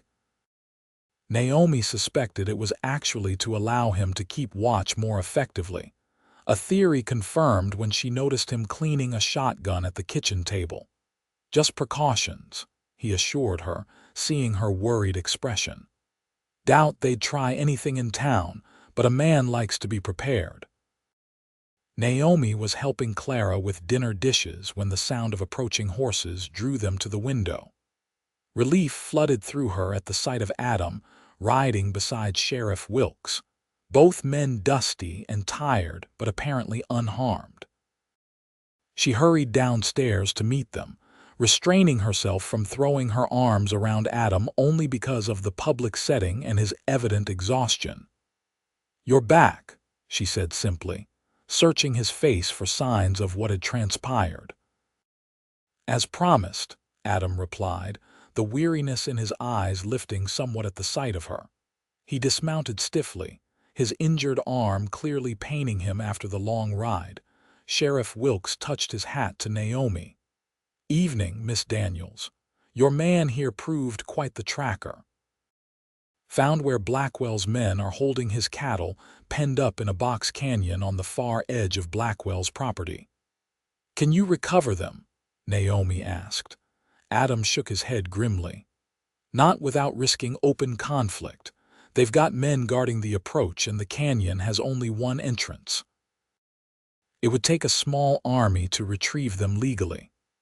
Or evidence that would force the territorial judge to intervene," Wilkes added.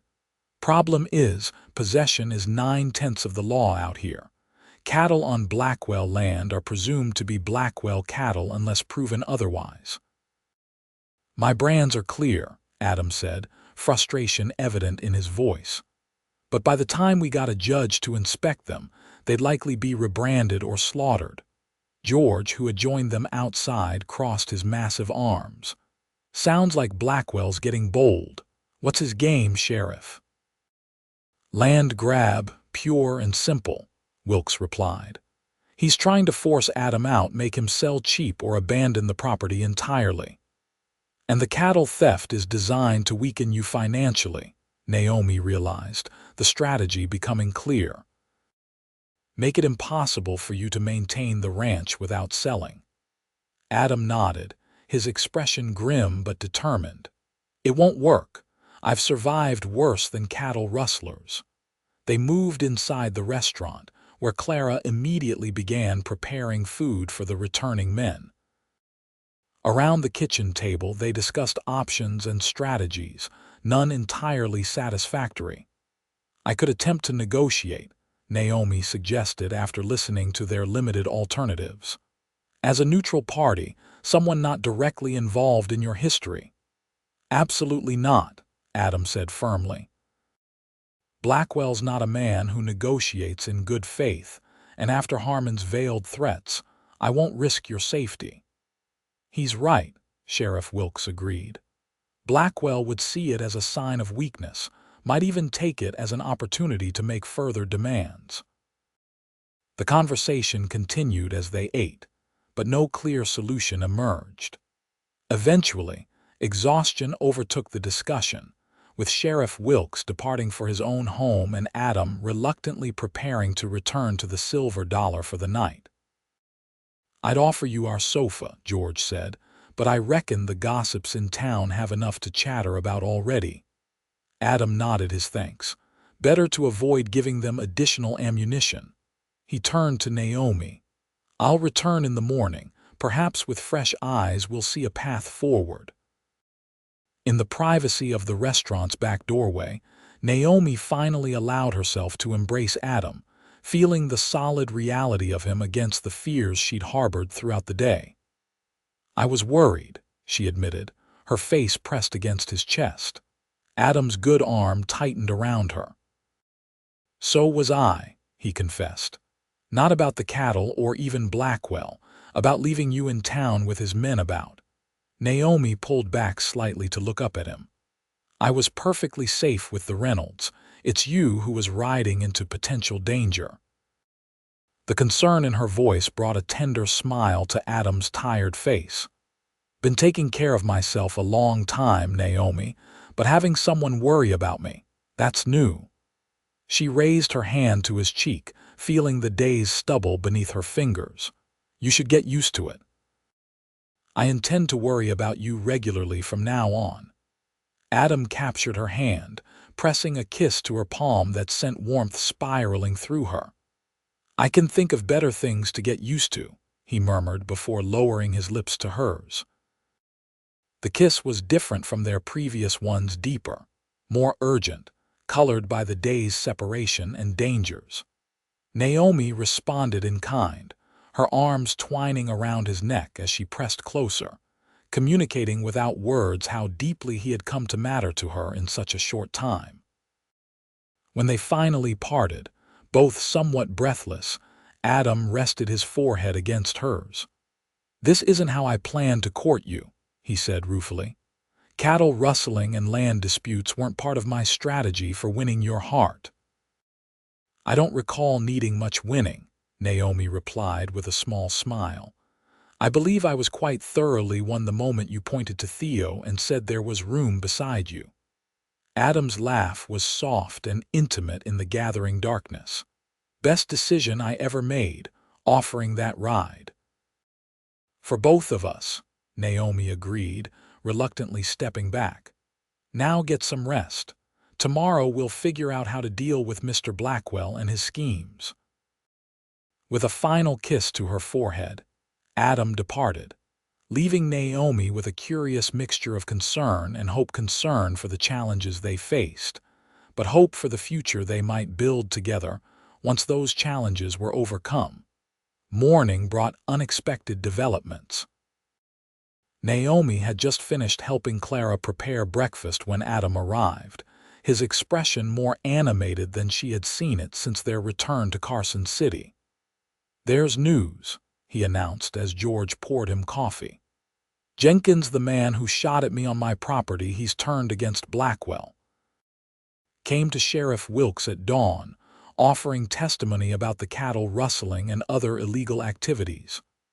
"What changed his mind?" George asked skeptically. "Apparently Blackwell refused to pay for his medical care after I wounded him," Adam explained. "Left him to fend for himself." Jenkins took exception to the betrayal. "Honor among thieves only extends so far," Clara observed dryly, setting plates of eggs and bacon before them. "Wilkes is taking his statement now," Adam continued, his energy barely contained despite his obvious fatigue. "If Jenkins's testimony holds up, the judge could issue an order for the return of my cattle and possibly bring charges against Blackwell himself." "That's wonderful news," Naomi said, though something in Adam's expression suggested complications. "Isn't it?" Adam hesitated. "It's a start." "But Jenkins was just a hired hand. His word alone may not be enough to bring down someone with Blackwell's connections. And meanwhile, my cattle remain in that box canyon, likely being rebranded as we speak." "So what's your plan?" George asked knowingly. A gleam appeared in Adam's eyes. Jenkins provided details about the guard rotation at the canyon entrance. "There's a 2-hour window tonight when security will be minimal, just 2 men watching the approach." "Adam," Naomi said cautiously, You're not suggesting a legitimate recovery operation, he finished. With the sheriff's knowledge, if not his official approval, Wilkes can't openly support taking the law into our own hands, but he's agreed not to interfere if we're discreet. George leaned forward, lowering his voice despite the empty restaurant. How many men would you need? 3 or 4, besides myself, Adam replied. Enough to overpower the guards without bloodshed and drive the cattle back to my property. Count me in, George said immediately. And I know 2 others who'd help Swenson from the livery and Jameson who runs the smithy. Both have had their own troubles with Blackwell in the past. Adam nodded gratefully. We'd need to move tonight, while Jenkins's defection is still unknown to Blackwell. Once word gets out, they'll increase security. Naomi listened to their planning with growing concern. While the strategy seemed sound, the risks were considerable. If anything went wrong, Adam and the others could face not only physical danger but legal consequences as well. When George left to speak with the potential recruits, Naomi voiced her worries to Adam. What if it's a trap? What if Jenkins is still loyal to Blackwell and providing false information? Wilkes considered that possibility, Adam assured her. He had a deputy follow Jenkins from the doctor's office, where he was genuinely receiving treatment for his wound. The details he provided about Blackwell's operation match what we observed yesterday. And if you're caught, Naomi pressed, Blackwell could claim you were the rustlers, trespassing on his property. Adam took her hand, his thumb tracing circles on her palm. That's why we need to be successful. Get in, recover the cattle, and return to my land without confrontation. If we can do that, Blackwell would have to openly come onto my property to reclaim them, an action that would support Jenkins's testimony about the original theft. The logic was sound, but Naomi couldn't shake her sense of foreboding. I wish there were another way. So do I, Adam admitted, but I've built that ranch from nothing over 7 years. Every fence post, every structure, every head of cattle represents my future, our future, if you'll share it with me. His eyes held hers. I can't surrender it without a fight. The simple inclusion, our future, sent a rush of emotion through Naomi. Despite the brevity of their acquaintance, Adam was already envisioning a shared life, one he was willing to fight for. Then you must do what's necessary, she said finally. But promise me you'll be careful. No heroics, no unnecessary risks. I promise, Adam agreed, lifting her hand to his lips. My goal is to recover my property with minimum fuss and return safely. Nothing would be worth risking what we're building between us. The day passed in tense preparation. Naomi tried to focus on plans for her shop, meeting with Mrs. Chen to select initial fabric stock and discussing alterations needed to make the space suitable for a dressmaking business. But her thoughts continually returned to Adam and the dangerous mission planned for that night. By late afternoon, all was in readiness. George had secured the help of both Swenson and Jameson, reliable men with experience in handling cattle. Sheriff Wilkes had arranged to be patrolling the opposite end of the county, ensuring he would have plausible deniability if questioned about the night's events. Adam returned to the Silver Spoon as dusk approached, dressed in dark clothing appropriate for nighttime activities. He spoke quietly with George, confirming final details, while Naomi prepared food for the men to take with them. When the time came for their departure, Naomi followed Adam outside to where Theo waited, already saddled and ready.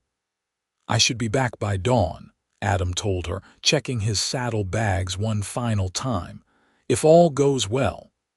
And if it doesn't, Naomi couldn't help asking. Adam's expression grew serious. If we're not back by mid-morning, tell Wilkes to check Blackwell's north pasture. That's where we'll be if there's trouble. The implication that they might be captured or worse sent a chill through Naomi. She stepped forward, suddenly unwilling to let him leave without expressing what was in her heart. "Adam, I need you to know something," she said urgently. "Whatever happens tonight, these past days have been the most extraordinary of my life. Meeting you, coming to Carson City, it's as if I found a path I didn't know I was seeking." Adam's eyes softened as he cupped her cheek. "Naomi, I love you," she continued, the words emerging with surprising ease despite their magnitude. "It seems impossible to be so certain so quickly, but I am. I love you, Adam Northrup, and I need you to come back to me safely." For a moment, Adam seemed stunned by her declaration. Then, with deliberate movements, he removed his hat and took both her hands in his. "I've been trying to find the right time to say those very words to you," he admitted, his voice rough with emotion. "Didn't want to rush you, overwhelm you with feelings that seemed too much, too soon." "They're not too much," Naomi assured him. "They're exactly right." Adam pulled her close, his kiss conveying everything words could not: tenderness and passion, promise and commitment. When they parted, his expression was transformed, weariness and worry replaced by determination and hope. "I love you, Naomi Daniels," he said, the simple declaration carrying the weight of absolute truth. "And I will come back to you. That's a promise nothing on earth could make me break." With those words, he mounted Theo and rode to join the other men waiting at the edge of town. Naomi watched until they disappeared into the gathering darkness, her heart both fuller and more vulnerable than it had ever been.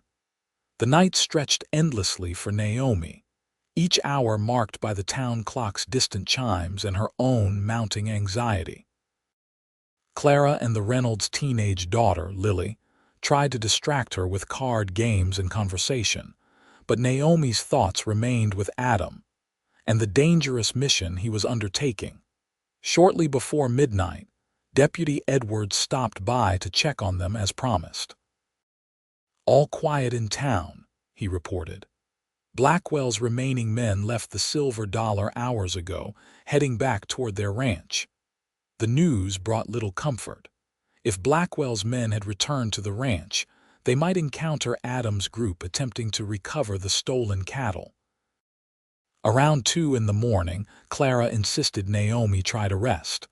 "Worrying yourself sick won't bring them back any sooner," she said practically. "And you'll want to be clear-headed when they return, whatever the outcome." Reluctantly, Naomi retired to the small bedroom, though sleep eluded her. She lay awake, listening to the occasional sounds from the quiet town, a dog barking in the distance, the creak of the building settling, the soft whistle of wind through a window not quite sealed against the night air. Dawn came with agonizing slowness, painting the eastern sky with pale light that gradually strengthened into day. Naomi rose, washed her face with cold water and joined Clara in the kitchen, where coffee already brewed on the stove. "No word yet," Clara said before Naomi could ask. "But that's not surprising. Even if everything went perfectly, they'd need time to drive those cattle back to Adam's ranch." Naomi nodded, accepting a cup of coffee with hands that weren't quite steady. "How far is Adam's ranch from town?" "About 15 miles northeast," Clara replied, expertly kneading dough for the day's bread. "Lovely piece of land, creek running through it, good grazing, some wooded areas for shelter. Adam chose well when he bought it." The description helped Naomi visualize the place Adam had spoken of so fondly, the setting he hoped would become their shared home. It made his determination to protect it even more understandable. By mid-morning, however, anxiety had given way to genuine fear. There was still no sign of Adam or the others, and the deadline he'd given for alerting Sheriff Wilkes was approaching. Naomi was considering sending word to the sheriff when the restaurant's front door burst open. To her immense relief, George entered, dusty and exhausted but smiling broadly. "We did it," he announced triumphantly. Got all 38 head back to Adam's place without a single shot fired. Clara rushed forward to embrace her husband while Naomi looked past him anxiously. Where's Adam? Right behind me, George assured her. Stopped to speak with Wilkes, letting him know officially that his stolen property has been recovered. True to George's word, Adam appeared moments later, looking utterly spent but deeply satisfied. His clothes were filthy, his face streaked with dust, but his eyes lit up at the sight of Naomi. Without hesitation, Naomi crossed to him and threw her arms around his neck, heedless of the dirt or the presence of others. Adam returned her embrace with equal fervor, holding her tightly against him. You kept your promise, she whispered against his chest. Always will, he replied simply, pressing a kiss to the top of her head. Over coffee and Clara's fresh bread, Adam and George recounted the night's adventure. They had reached the box canyon shortly after midnight, finding exactly as Jenkins had described 2 guards playing cards by a small fire, evidently bored and inattentive. Jameson and Swenson circled behind them while George and I approached from the front. Adam explained. We had them disarmed and tied up before they could raise an alarm. Should have seen their faces, George chuckled. Never expected anyone would attempt to recover those cattle. The difficult part had been driving the cattle quietly back to Adam's property, a task requiring patience and skill to keep the herd moving steadily without stampeding. Dawn was breaking as they reached Adam's ranch, where they secured the cattle in his strongest corral. What happens now? Naomi asked. Surely Blackwell will retaliate when he discovers what you've done. That's where things get interesting, Adam replied, a hint of satisfaction in his voice. While we were meeting with Wilkes just now, a telegram arrived from the territorial capital. The governor has suspended Blackwell's cousin from the Land Commission pending an investigation into corruption charges. Apparently Jenkins wasn't the only one with stories to tell, George added. Once he started talking, others came forward too. Seems Blackwell's been bribing officials, falsifying land claims, and intimidating smaller ranchers throughout the county for years. Wilkes believes formal charges will be filed against Blackwell himself within days, Adam concluded. His empire's crumbling and he knows it. His focus will be on saving himself, not pursuing a vendetta against me. The news seemed almost too good to be true after weeks of escalating conflict. Is it really over? Naomi asked cautiously. Not entirely, Adam admitted. There will be legal proceedings, testimonies required. But the immediate threat, yes, I believe that's past. Relief washed over Naomi, followed by a wave of exhaustion as the night's anxiety finally released its hold. Adam, noticing her sudden pallor, rose from his chair. You need rest, he told her gently. And so do I, if I'm honest. Haven't slept properly in 2 days. Clara shooed them both toward the stairs. Go on, then. George and I can handle the restaurant today. You've earned your rest. In the quiet of the upstairs hallway, Adam took Naomi's hands in his. I have one more thing to tell you before we part, he said, his expression serious despite his evident fatigue. Naomi's heart quickened. What is it? I want to show you my ranch, our ranch, if you'll have it, Adam said, his gray eyes holding hers. Not just as a visitor or a guest, but as my wife. I know it's soon, perhaps too soon by Eastern standards, but out here, yes, Naomi interrupted, her decision made with absolute certainty. Yes, I'll marry you, Adam. Joy transformed his tired features. You're sure? It's not a grand house or a life of luxury I'm offering. It's a life with you, Naomi replied simply. That's all I want. Adam pulled her close, his kiss a promise more binding than any formal contract. When they parted, he pressed his forehead to hers, their shared breath a communion of future possibilities. "Rest now," he murmured. "Tomorrow I'll take you home." And so, 1 week later, with her trunk recovered from San Francisco and her shop space secured, Naomi Daniels became Naomi Northrup in a simple ceremony performed by Judge Wilson in the Carson City courthouse.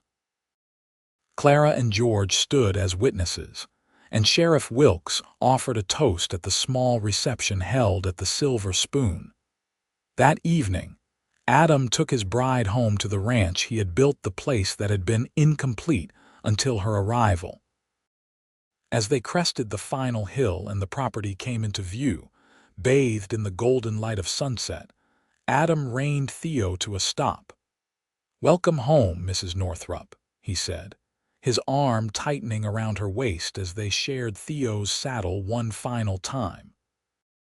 Naomi surveyed the scene before her, the sturdy cabin with smoke curling from its chimney, the barn and corrals where cattle grazed peacefully, the creek winding through lush pastures, and beyond, the mountains rising purple against the evening sky. It was nothing like the future she had imagined when boarding the Stagecoach in Boston, yet it was everything she could have hoped for. "It's perfect," she said, leaning back against the solid strength of the man who had become her husband. "Absolutely perfect." As Adam urged Theo forward toward their waiting home, Naomi reflected on the strange twist of fate that had brought her here amidst Stagecoach, a cowboy's offer of room beside him on his horse, and the journey that had led not to San Francisco, but to a love and life more meaningful than any she could have planned. Sometimes, she realized, the best destinations were the ones you never intended to reach at all. 5 years later, Naomi stood on the porch of their expanded ranch house, watching as Adam taught their 3-year-old son, Michael, to sit astride a gentle pony in the yard. Their 1-year-old daughter, Elizabeth, perched on Naomi's hip, clapping her tiny hands at the sight of her brother and father. The ranch had prospered beyond their expectations.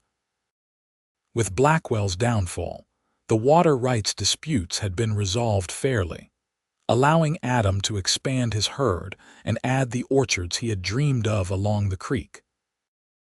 Naomi's dress shop in Carson City had flourished as well, with 2 apprentices now handling most of the daily work while she focused on design and special commissions. Their life together had not been without challenges: harsh winters, cattle disease, the difficulties of raising children in the remote West, but each obstacle had only strengthened the bond between them. The love that had sparked so quickly during that fateful journey had deepened into something enduring and profound. As Adam lifted Michael from the pony and turned toward the house, his face lighting with the smile he reserved only for his family, Naomi sent up a silent prayer of gratitude for Stagecoach schedules not kept, for wildflowers that demanded attention, and for a cowboy who had pointed to his horse and said, "There's room beside me." In that simple offer had been the beginning of everything that mattered.